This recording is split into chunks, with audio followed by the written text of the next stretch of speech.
Hello and welcome to Spinning with me, Mark Wogan. We are here at the Mount Street restaurant, and downstairs, Jamie Shears has been cooking up a fantastic feast for my very special guest today.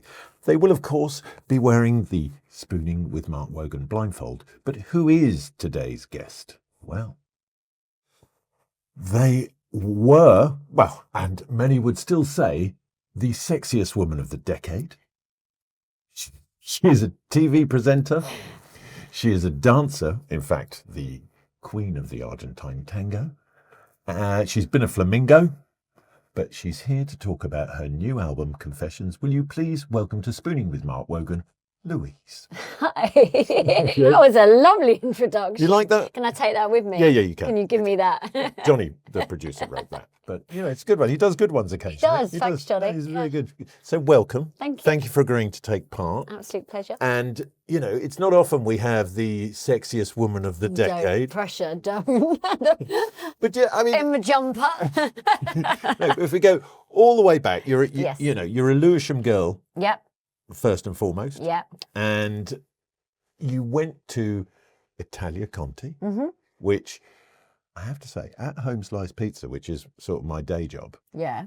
about 50% of our front of house are Conti kids. Oh, really? Yeah, we employ Italia Conti kids. So if there are any Conti kids who want part-time work, come to Home Slice Pizza.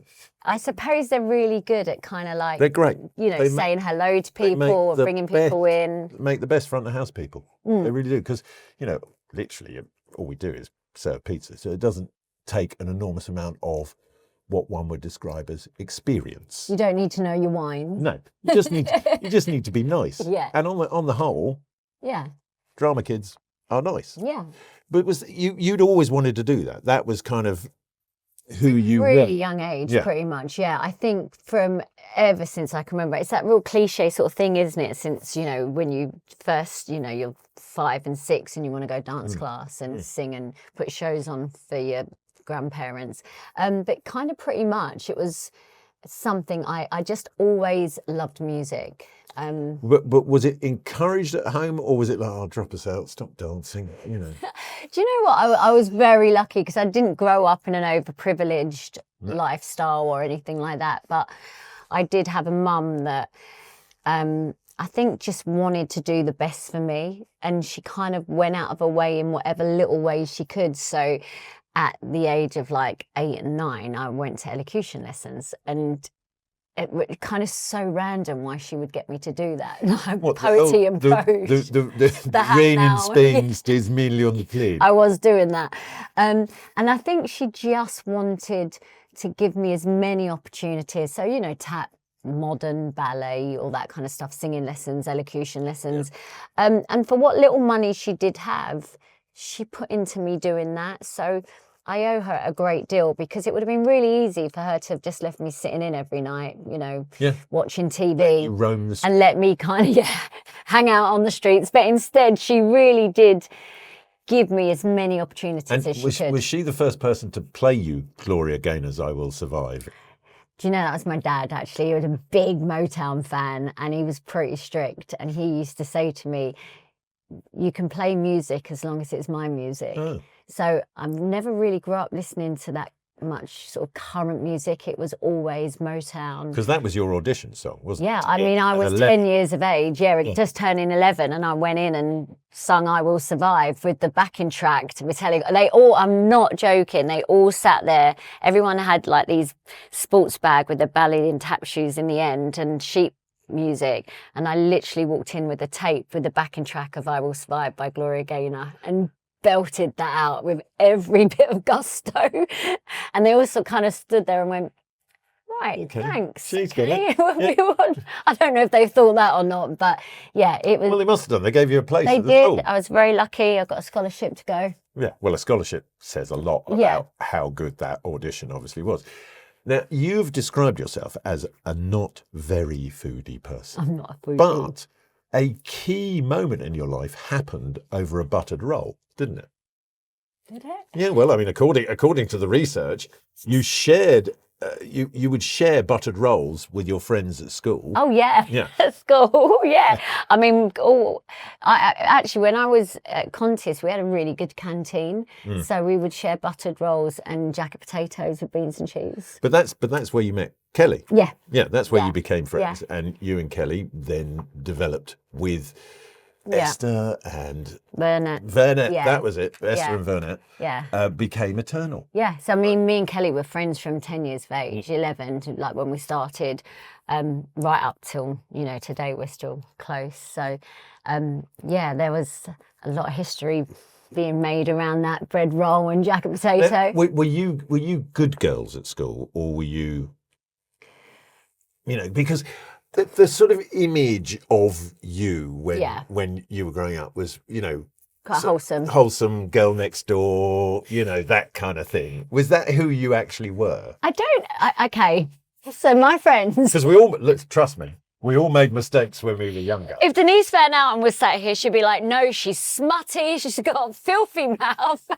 She says exactly what she thinks. Yeah, we like that, though. She'll have a fight with anyone if she needs to. Do you know what? Yeah, I think on a whole, I'm a real hard worker. And to be in this industry for a long time, you have to be. I'm a hard worker, my head's down.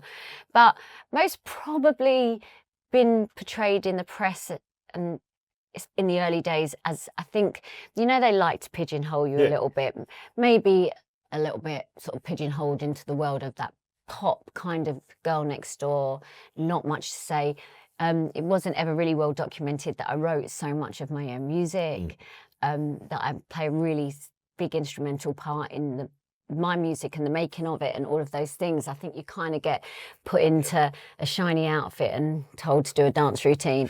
Well, you were put in, see, because one reason I was asking about whether you were a good girl or not is you were spotted dancing in a nightclub at 15. I was, yeah, in the Milk Bar on Tottenham Court Road. So, I mean, that answers all your questions, doesn't it? My mum didn't know I was there.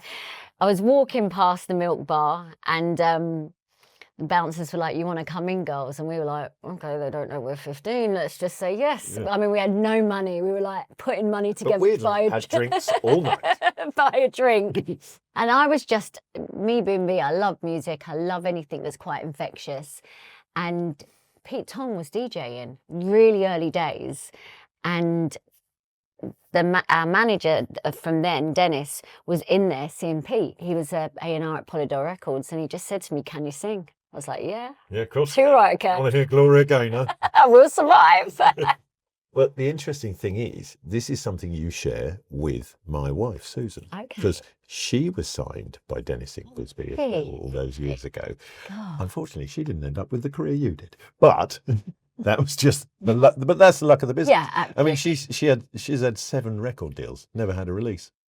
So hard. I think people really underestimate how hard it is to even get a record out to market, let alone have a hit record. But there also used to be that thing within the record industry where, certainly around the time of the sort of girl band explosion, that you could get signed to a label so that you didn't release anything because they had another girl group that was slightly ahead of you.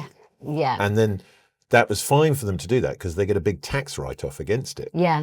All the money that they spent on it, they get 100% tax write-off because if it didn't work, it was research and development. It was business, Yeah. So I think she fell foul of that. Which is, I think right place, right time, right record. I think Eternal were really lucky because it was something quite new.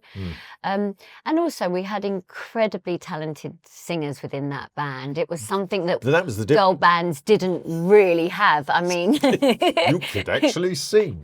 I mean, she's not going to be happy when she watches this. She'll be like, what? I can sing. No. And in fairness to her, she really can sing, whereas, I think it's fairly common knowledge that some of the really successful ones couldn't. Yeah, I think back in the day, I think it's changed very much now.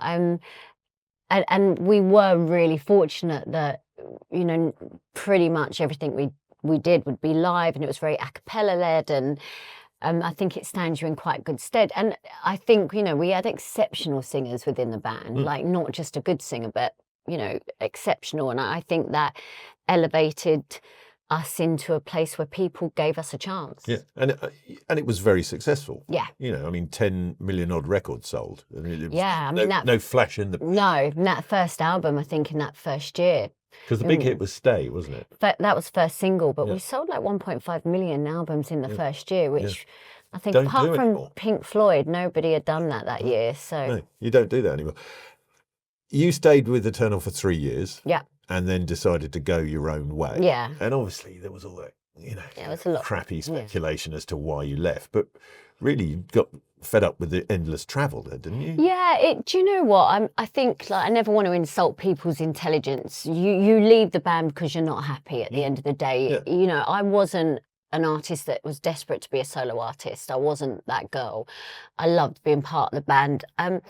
What I found really difficult, it was quite a lonely existence being in the band, because you can't, if you're a solo artist, and when I left the band, by the way, I had no idea I was ever going to make a solo record. I didn't leave with that already in the knowledge. I left because I really was struggling with myself and not being at home. Because how old were you at that stage? I was 18. Yeah, you're a kid. And I was I mean, quite, now that you've got kids yeah, around that age. my kids, I've got a 20-year-old son. He's still a baby to me, you know, he's still learning. Big babies. So massive, you know, such big life lessons at 20, and he still really needs me. And I still, like me and his dad, feel that we need to still have a real presence in his life. And when I was 20, I was doing world tours. Oh, it's nuts. So I think I just got to a stage where when you're in a band, you can't pick and choose your own schedule. You can't say 6 weeks is too long for me in America. I just want to do 3, come home, go and do 3 more, because you're letting 3 other artists down, 3 other people that have got their own. They're okay. They were happy to tour. Yeah. So much goes into why you're not happy. And I just got to the stage where I just thought, do you know what?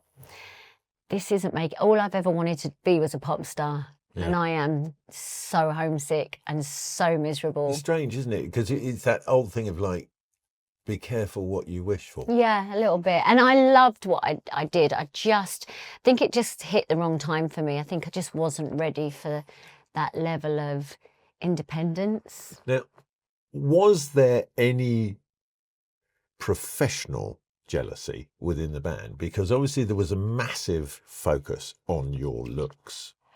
Do you know, I honestly, and this is the God's honest truth, and people say that to me now, and they said it after, when I was in that band, I never felt that at all. I never felt like I was singled out. If anything, I felt much more of the lesser commodity within that band. Yeah. I never felt the most, I really never felt it. It was never put to me in that, that was a million miles away from what I felt. Looking back, I don't know. I just wanted to be able to sing like Esther. I was just like, to me, I was like, wow. So I know I never felt that. Do you think Esther wanted to be voted the most sexiest woman in the world? No, I don't think she did, actually. I think she would absolutely be happy just to take her vocal talent. No, I honestly think as 4 girls, that wasn't a thing. I think 4 girls travelling, you're always going to get differences and different personalities. But I don't feel, and I always will be honest, that there was a jealousy thing within the band. I think we were just all pretty different. And I just struggled being away from home for so much and not being with so-called friends. Like I had Curl, yeah, but I'm sort of, anyone that knows me, my friends and my family mean a huge amount to me. Like they are really my strength, always have been. I just struggled with it.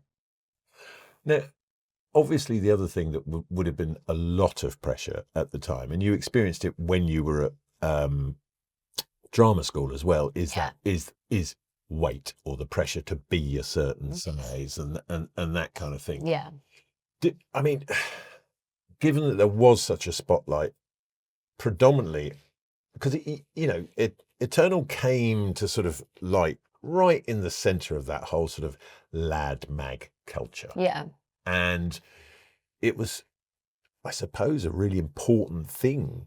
Yeah. To be on the front of that, or wasn't it? I mean, how did you view it? Do you know what? I kind of dipped in and out of it, if I'm honest. So I think when I was in Eternal, I never thought about weight at all. Wasn't a thing. We wore army pants, oversized sweatshirts, Yep. boots. Wasn't even thought about. I never even used to think about how I looked. I remember the first time I went to the Brits with Eternal. We all just went and bought our own clothes. I remember going into Armani on like Bond Street and just going, I just need a dress. Like, I don't know even what. I was like, oh, well, I'll have that one.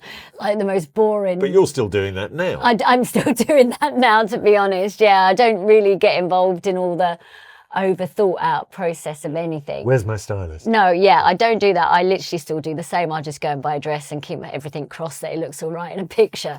But like, we wasn't that kind of band. So Eternal, I never thought about it. But then when I went solo, I feel that there was a real shift on what I was going to become. And I was going to become the front of magazines. And that was the first time I started being aware of how I needed to look. All the way through Eternal, I can honestly say the way I looked never entered my mind. My face, my hair, my body, what we were wearing, we were just all a unit together. Like, were you or were you not conscious of how you looked? Because you know, you were a highly desired individual.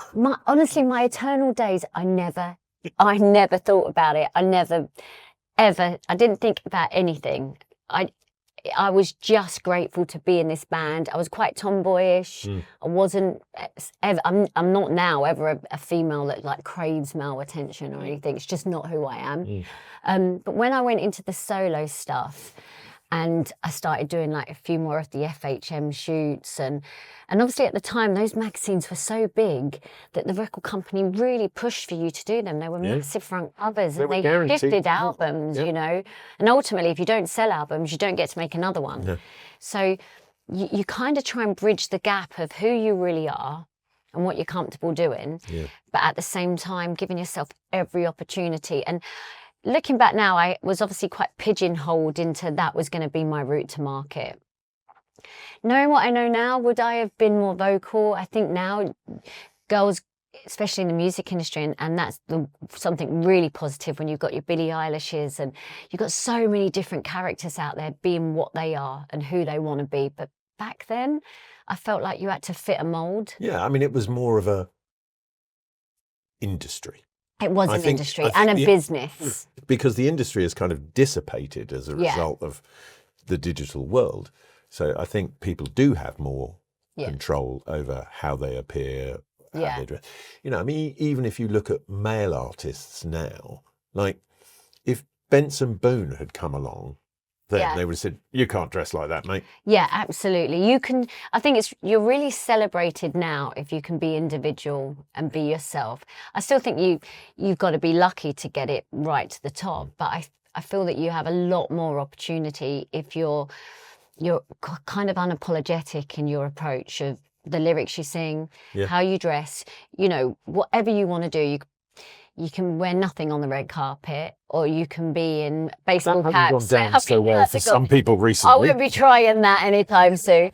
But yeah, like I feel that you can be a bit of everything now, where I feel back in the day, you had to kind of conform a little bit more and tick the boxes everyone wanted you to tick. Now, obviously, during that period, as you said, you would have been slightly more conscious of your appearance and whatever. So you probably wouldn't have been regularly eating your guilty pleasure of crunchy nut cornflakes. Well, do you know what? I still was, but most probably that was all I was eating in a day. I've always eaten crunchy nut cornflakes. These are my literally guilty pleasure. Oh no, I have a big soft spot for a crunch. Do you? Oh God, yes. Do you know my favourite thing? I'm so boring. I love getting home of the night, getting into bed and having a bowl of cereal. Yeah, no, absolutely. Watching a good thriller. But that's that thing for me. If I can't have them in the house. Oh, because I dry eat them throughout the day. Yeah, no, I'll dry eat them. Like I put them in and I'm like that. Full fat milk, or the cream sits on top. We have a mutual friend in Jimmy Carr. Yeah. Right. Now Jimmy came on our Christmas special, and I'm wondering whether you would try the Jimmy Carr version of these. Now I've got a couple of bowls down here, right? Because he's a big exponent of the crunchy nut cornflake. Okay. Right. Yeah. So there's a bowl. Now, he says the best way to start Christmas Day is a bowl of crunchy nut cornflakes, and instead of milk, you have Baileys. Oh my God, okay. Oh, are we up for this? Yeah. I mean, I'm not going to because I'm 32 years sober, so I've got some milk. So it's just here. me then. Yes, yes. But I will join you because I'm not going to turn down the opportunity to have some crunchy nut cornflakes. I mean, if this works, then Jimmy, you've ruined me forever. Well, I'll be constantly drunk. where is she? She's up in bed with a bowl of crunchy nut and some Baileys. And a bottle of Baileys. Right, we're opening the crunchy nut now. There we go. Does he really do this? Who knows? But that's what he said he did. I mean, if he said it, he most probably Is does. that enough, or do you... Yeah, no, I don't want more. Yeah.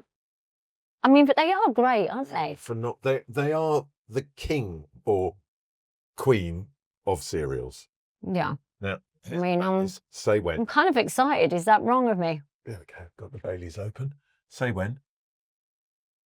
I mean, how much should I do a win now? I suppose it's a sort of milk amount, isn't it? Yeah. Am I waiting for you or am I going in? You go in. Tell us how it is.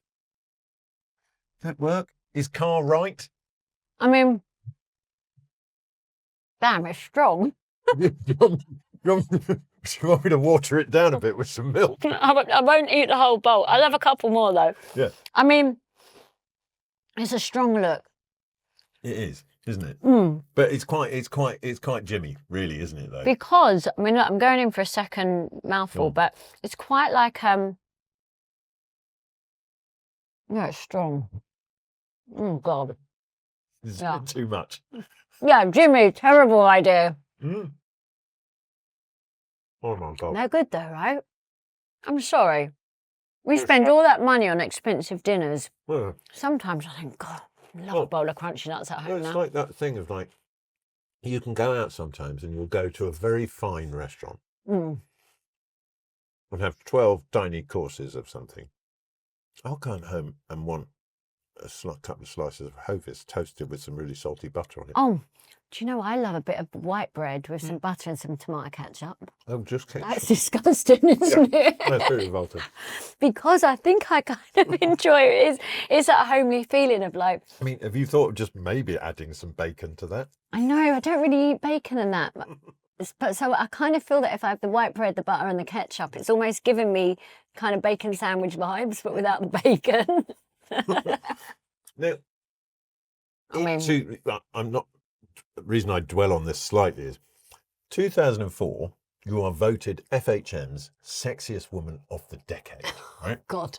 By the way, And then a year later, you're a mum. I went and picked the award up pregnant, didn't I? I look like a big green apple. I think I really let them down on that night. They were expecting a bikini top and a little mini skirt, and instead it was a big green dress, and I was 8.5 months pregnant, and they were like, damn.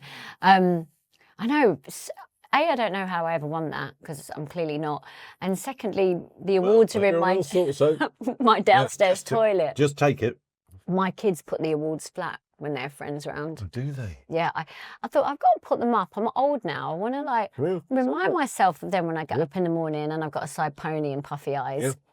And if the kids have had mates down, they're always flat in the bathroom so their mates can't see it. Yeah, but I bet their mates are lifting them up. It's quite nice, you know, if you ever start dating someone and they come round and you go, oh, use the toilet, they come out like, all proud of themselves. I'm like, sorry, I'm doing all right, yeah. I'm doing all right, yeah. I was like, if only, it's 20 years ago, so yeah, it was fun times, but I just looked at it as a bit of fun. Yeah, but it was sort of 3 years after that, you did the Size Zero documentary. Yes. Was that driven by that? How your body had changed as a result of becoming a mum? I think that was driven from a few different things. I had a girlfriend at school that suffered with really bad anorexia and nearly lost her life due to it. Coming through stage school and having moments in and out of, like towards the end of Eternal, I really lost a lot of weight, but that was more through anxiety and sort of stress rather than not eating. And then going through that whole FHM days of kind of for the first time actually looking at pictures and being really aware of my body, which I hadn't been. So I think one might argue you spent most of that period in a bikini. I spent a lot of that time in a bikini. So I think I just all of a sudden like realised just the pressure and I'm not a skinny girl. I'm not somebody that's 6 foot and naturally skinny. So I think that documentary was perfect because I think I had really rode the waves of the pressure of having a certain body type who didn't naturally have that body type. I wasn't a model. Yeah, but you found going through the process of trying to lose that weight, because it was about getting to a size 0. What is size 0 about? What does it mean for you? What does it look like? What's it do to you physically? Yeah. You know, and the pressure some people feel to be that. And you hated being that size. I felt really unwell. I mean, it's weird. So I kind of like the way I looked. Even though I don't think I looked better, I felt in pictures I looked better. And that was the whole point, that in real life, like people would say, oh God, you don't look very well. I mean, we were talking before, and I did the same thing. When I turned 50, I got down to below 7% body fat, and I felt amazing. I liked how I looked. I liked how my body looked. Yeah. Hated how my face looked. Yeah. And so did everyone else, it turns out. Yeah, you lose a... Because they either thought I was dying, or once I'd put weight back on, we're going, oh my God, you look so much better. Yeah, and you don't actually realise, I think, until you put the weight back on.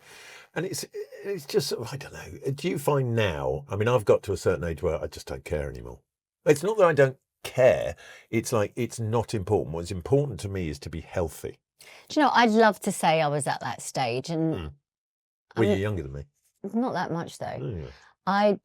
I feel that I still I hate this because I really want to be the person in life that's so confident in her own skin and so happy to be where I am, what I am. But we were kind of talking about this before. I think being a woman and growing older in this industry is really tough. Yeah. And I never thought I'd be that person because I am quite carefree. I'm not overly vain or anything like that. But actually, I do feel the pressure. And I thought by the time I got to this stage in life that I wouldn't. And that the judgment and the nasty comments wouldn't matter, but they actually still do. But do you think that's because you've got an outback, you're going back to your first love? There's a lot of importance for you. You really want it to work, so you're sort of thinking of every reason why it should, and the association with the FHM version of you. And I just think we live in a world now where everyone has an opinion and everyone can give you their opinion. Oh, they can give it. And I think that's the toughest part. So you can get 20 pictures come out from one red carpet walk. And on that red carpet, you could have 10 nice angles where you look all right, and you could have 10 where they've caught you weird, you're looking odd, you've got a bit of shadow and you look awful. And the comments will come dependent on what pictures are put out. And even though you know in your mind, like, what it's about, what it means, take no notice. You'd give any friend the same advice. You'd be like, God, you look amazing. Don't look at that picture. It's just a weird angle. Take no notice. When it's you... Or the fact that you are actually your worst critic, not people in the comments below. Yeah, I think you put a lot of pressure on yourself. I still feel like we all have a huge amount of pressure. I feel like the older you get, you've still got to try and look young, but you can't look weird. You've got to have no wrinkles, but you look strange if you have filler. But I mean, I do feel that there's a real fine line of how you get this right. But you don't think it's shifted and changed a bit? Because now you've got, that sort of slight Hollywood revolution where you've got people like Demi Moore being celebrated. But she looks better than ever. I mean, who can look like Demi Moore at 60? But so difficult. But if you watch The Substance, I haven't watched it. No, I've read a lot about it, and it's quite a hard watch, though, right? Parts of it. But she puts herself completely out there as a woman of that age, and I think what's great about that is that it is okay to do that now. Yeah. Whereas before, you would just be very quietly taken off air, or you'd Do you know what I love as well? What a lot of this is one thing I am recognising now, getting older. The women I admire are older than me. The women that I look up to, the women that I think are beautiful, and you can get a bit sidelined, but when I look at Jennifer Lopez, Kylie Minogue, Demi Moore, they're all having such a massive resurgence in their careers. Pamela Anderson. I look at these women, like when I watch Pamela Anderson turn up to Paris Fashion Week with hardly any makeup on, looking so classically beautiful, I actually look at her and think, I would take you over so many other people. Like your elegance, what you've been through, your stories in It's life. that confidence. It is a confidence It's the thing. confidence, I think, Yeah. is attractive, to kind of just shed all that Yeah. basically rubbish Yeah. that is sort of said, spoken, or whatever. And you see, and I agree with your point about how women like that are attractive because they're not trying to do that Instagram thing. Yeah. Where there's kind of what I describe as Instagram face. Which, Yeah. which now a lot of the makeup companies have worked out how to make you look like that in real life. Yeah, with the makeup. And I know it's a real, like watching Demi Moore get up on stage and say that she's never been recognised for being a great actress. It's taken, 4 decades or something for her to be recognised like that. I think as a woman, I look at her and think, well, you really give us all like that extra bit to strive for. Because I think it is possible. Well, also the other thing as well is, I think like everybody, she went through that stage where perhaps she might have had a little help here and there, Yeah. but has elected either to do less of it or none of it anymore. Or maybe just change how she does it. Yeah. I would never judge people for having any work done or if they want to try anything, facelifts. And I am the sort of person that would come out and say, yeah, I've had a facelift, because I think it's about owning it. I think you make other women feel better because of it, if you're honest. And we've just got to do whatever it is that make us feel better. I've got something else for you to enjoy Okay. now, which is your first spoon. Oh. So you're going to have to don the spooning with Mark Okay. Wogan blindfold here. Right. And I'm just going to move your crunchy nut cornflakes a la Jimmy Carr out the way. Yeah. And I'm going to slide in the first spoon here, and I feed you. Oh, okay. So it's an exercise in trust. Okay. So here's your first spoon. Okay. Open wide. Here we go. It's a big mouthful. Oh, Go on, go on. Oh, there we go. What have we got there? Tell us. Flavours, textures. Is it nice, first and foremost? It's really nice. Good. Good. I'm pleased you said that, and you'll find out why in a minute. It's lovely. Can you tell what it is, though? Is it like stuffing or something? No, it's not stuffing.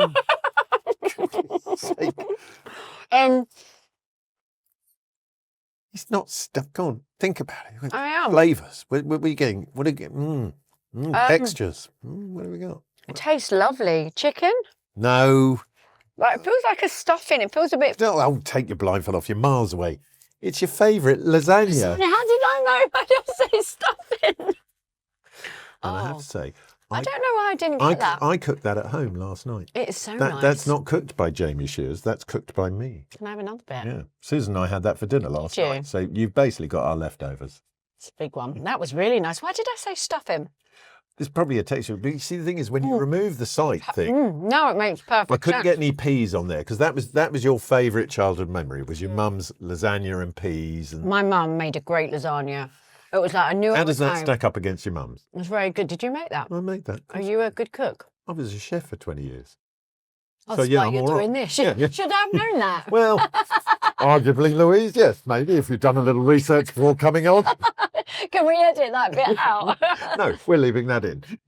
No, I just know you as Yeah, I know. you. I know that sounds mad, but But that's is really good. that's my and that is an amalgam of several people's approaches. So that is an Angela Hartnett ragu. That's her ragu recipe, which doesn't use mince. It uses chopped up chuck steak. yeah. And then the layering is locatelli, Giorgio locatelli. Oh, okay. Yeah, so there's a certain I'm a type of terrible layering. cook. Are you? Did your children suffer as a result? Have they grown up with terrible food? No, not I because of their dad. So when they were younger, like we had a really healthy diet. Yeah. But I can't say I'm a good cook. I do feel like I subjected them to some not great meals. Like I'm just not a natural. Now, do you think that is why when something, because you were one of the original presenters of Something for the Weekend, Yes. right?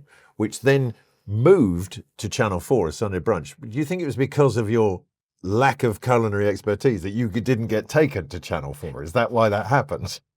Well, my cocktail drinking was very good, Yeah, so no, I I don't- excelled in that area. No, it was just I had enough getting up on Sunday morning really early. But yeah, no, I can honestly say throughout the whole of my working with Simon Rimmer, I can't remember one thing I cooked during. I think I did it for like 3 years. By the time I used to get home on a Sunday afternoon, I could not have remembered what we did.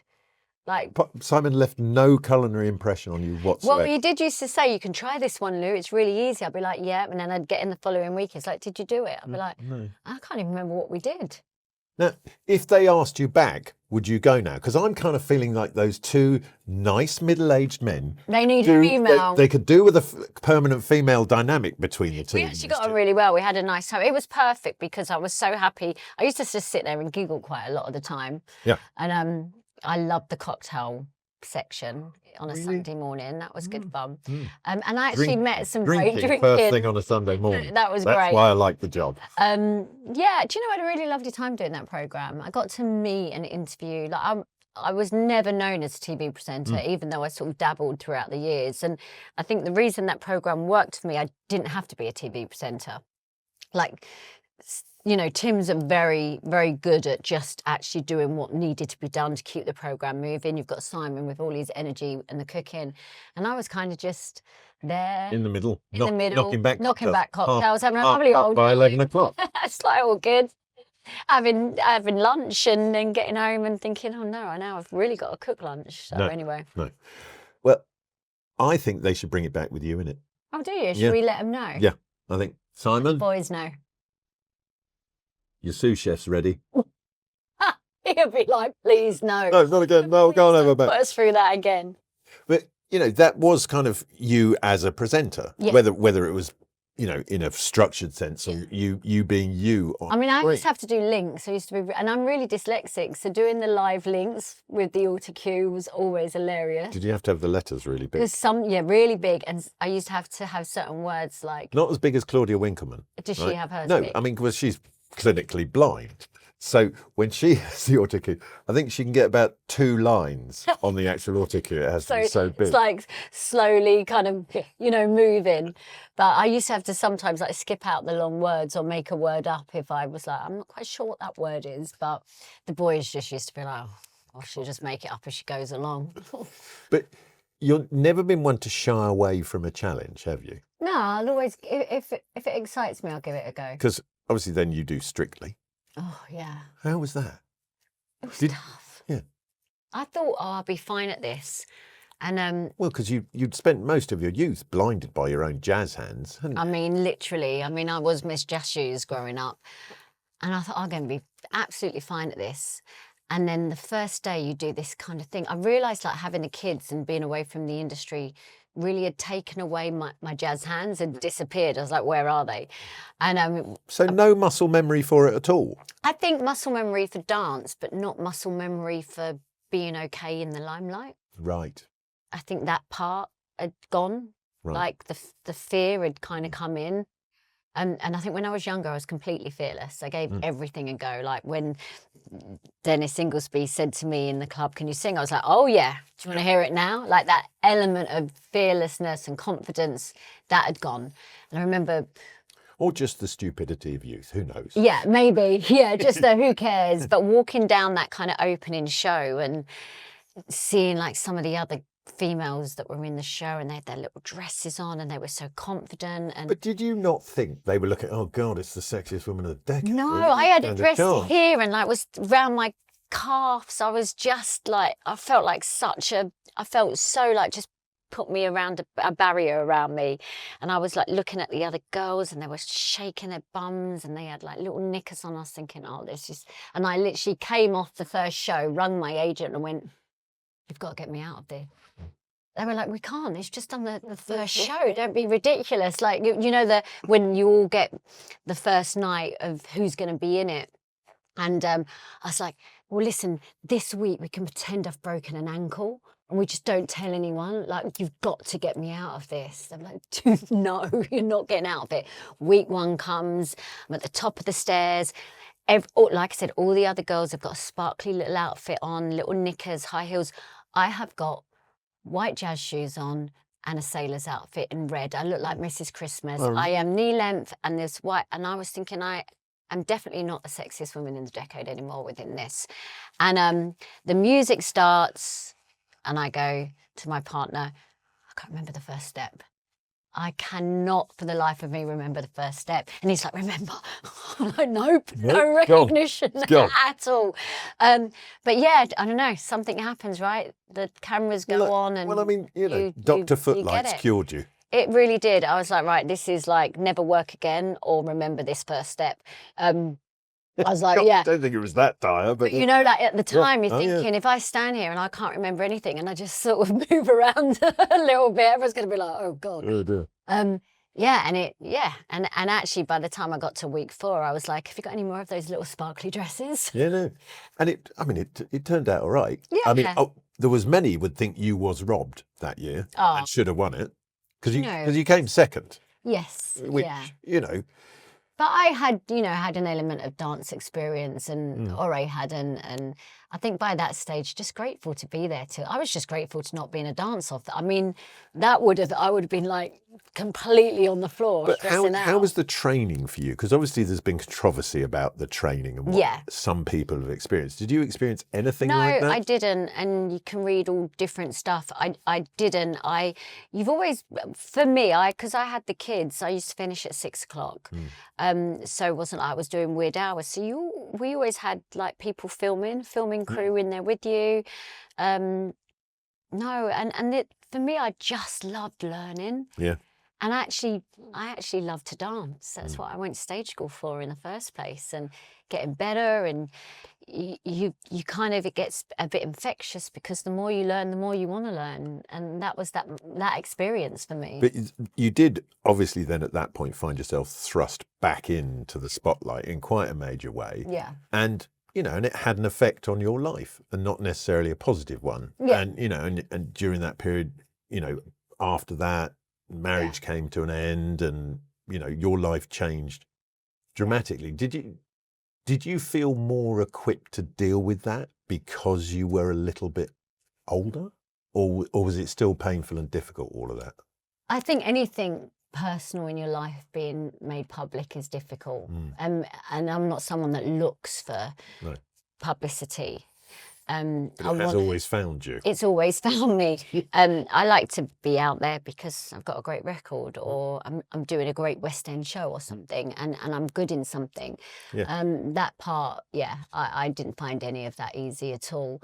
And now looking back and drawing on any positives, it gave me the opportunity to make music again and get back in the studio.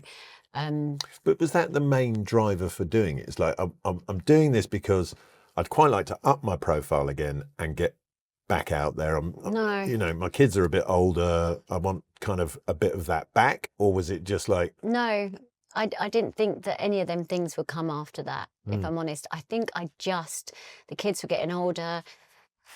I was just well aware I needed to find something for myself. I couldn't just keep on kind of just being there, existing. I'm an entertainer, it's what I do. And I think I just thought maybe I was so apprehensive the whole way through, like maybe I should just give it a go, maybe see if it's right for me or not. I think that's all quite interesting because it's sort of almost all of that kind of conversation that you obviously have in your head. Yeah. It's sort of encapsulated in the title of your 2021 memoir. You've got this. Yeah. Don't worry, Louise, you've got this. I've got this. It's like... I didn't have it, but I was telling myself I had it. Well, it's that... that guy wrote that book, The Inner Chimp. Yes. Having to talk to your inner chimp and get your inner chimp to get on board so that it doesn't get in the way. Yeah. And it sounds like that's what you've had to do. And you kind of touch on that a lot in the memoir. Yeah. And... You've never you're not afraid to talk about what's gone on. No. You're not afraid to be yourself. Yeah. And to admit what scares you, what doesn't scare you, what you feel okay about, what doesn't. And that's enabled you, I think, to pivot a lot and do lots of different things. Yeah. Because you've had a lot of West End success now as well. Is there more of that to come, or is the focus now the music for? Right now it's music, but I'd love to do the West End again. It was really good for me, the West End, because it gave me a real sense of security. It was hard as a mum, because we both know kids of all ages need you to be present, and when you're in the West End, it's tough. Well, it's 8 shows a week. Yeah, but for me, it was good because I felt really like when you're doing something for a long time, you can really get good at it.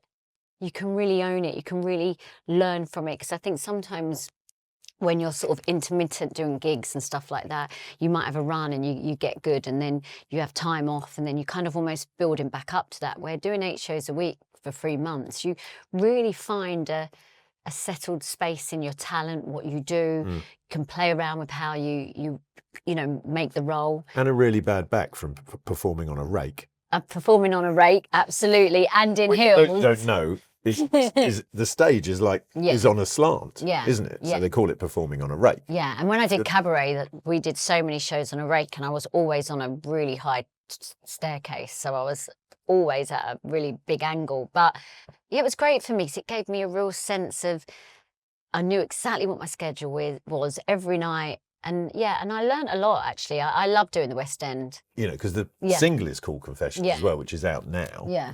But is it a bit of a catharsis, all of it? I mean, I think lyrically it's really honest, but not honest in I'm going to tell you all about my broken heart or anything like that. I feel like I've been there, done that. It's not Taylor Swift. It's not, no. It's honest in being a female. And there's songs on there that, like a song that is called Don't Kill My Vibe, and it's so honest about the first time you walk into a restaurant on your own, and like learning to like just being really honest about life. Like there's some real honest songs in there that I think so many people are going to listen to the lyrics and go, and it's not putting anyone down, it's not about heartache, but just about kind of those barriers in life, but how you just storm right through them and how you do that. And I don't know, being worried about the good-looking waitress or the, like all those stupid things that we all build up in our mind as people. But can you zoom out and see from someone else's perspective, looking how you do and how you've been celebrated? It would seem to a lot of people nuts that you would think like that. Because when I go home and I put my trackers on, I get up in the morning, life is real. I think you should do an alternative FHM shoot of you at home. Oh, that is not selling any copies, let me tell you. I think I am such a realist. Like, I've loved my career, and even the FHM days, the music, all of them. But you kind of, when you're living it, you know the truth behind it, and there's amazing opportunities. But I also think I'd be an absolute idiot to be caught up in that and let my ego become that, because I don't know, I think what I'm really lucky about and why I've just made a new album is I still have that ambition. I still want to prove myself as an artist. I still want to get better. I still want to be current. And you still want a creative outlet. And I still want to create. I need that. So I feel that being who I am, I think there's a few things maybe people do underestimate about me. I am fiercely ambitious. I love my time in the studio as a proper artist. I got to write with such amazing songwriters on this album, people that are winning Grammys right now. So, to step into that room, you have to own your own. You can't just go in there and not be able to deliver, because they'd walk out. Yeah. So they were like, all right, so the hell have you stuck me in with? Yeah, you have to deliver. And so I feel like all of those pieces, including my want to still succeed, keeps me going. Well, I'm going to keep you going with another spoonful. Okay. Now. So do I put this back on? I hope I get this right. It's time to put the mask on. I'm going to get rid of that plate. That was really nice lasagna. Good. That's what we like to hear. If I said stuffing. Well. What was I thinking? I think it's mad how the texture changes when you can't see it. Yeah, well, no preconception of what's going on. So here is your second spoon. Okay. Right. You need to open wide. Here we go. You ready? What have we got there? How do we feel about that? Oh. Oh, not as impressed. What flavours have you got? It feels quite Mediterranean, Yes. like tomatoey. Well, it's a little bit. Well, it's got what one would describe as maybe a South American influence. It feels a little bit kind of like, is there tomato, olive? It's a bit spicy, but not really spicy. There's no olives in there. No. No olives in there. I can't believe how bad at this I am. Have you got what would the protein be in that? Fish. Yes. Definitely a white fish. Well, is it fish or is it a shellfish? Is it shellfish? Yeah. Didn't I say I didn't like shellfish? Well, that's part of this. Is it a scallop or something? Yes. Yeah. Can I take this off? Yes. Yeah, I'm not a lover of scallops. But it was you didn't nice. hate it. I didn't hate Do it. you know what that green stuff on there as well is? Bloody coriander. Yeah, I was like, oh. But could you taste that or? It was definitely something that I wouldn't order it. Yeah. But it wasn't terrible. It wasn't terrible. I thought I couldn't eat coriander actually. Because Simon Rimmer once told me that if there was two different people, like depending on if you went back like thousands of years. It's 10% of people. Is it? Yeah. That it tastes like soap to you. Yeah, it's not a nice taste to me. There's an enzyme that is in your mouth that makes coriander taste horrible. Because that could ruin a dinner for me. Yeah. But has it ruined this podcast? I mean, it hadn't. I mean, or you think? Give me that Baileys. Yeah. There you go. Have a swig of that. It hasn't ruined me at all. No, it was all right, but yeah, it was strong. What you're saying is you don't want it again. Yeah. You're not going to have the second spoon. All right, fine. That's we can live with that. But I mean, but it wasn't terrible. I've tasted worse. Yeah. I'm just going to move that out of the way. Yeah. So you've had that mask on. Yep. And you've here's a tenuous link. You've also sat with the Masked Singer and judged. How is that show to work on? Because it looks mental. So I did the Masked Dancer. Sorry, Mark. No, yeah, I did the Masked Dancer. I struggled so bad with it. I couldn't wait to not be doing it. I get a bit claustrophobic. Right. And when you're in that, first of all, I had a massive head thing, so I couldn't really move. So I had the big neck and the beak was so heavy I could barely lift it up. So with the Masked Dancer, it kind of didn't make sense to me as a show. It was. How are you supposed to dance in the outfit?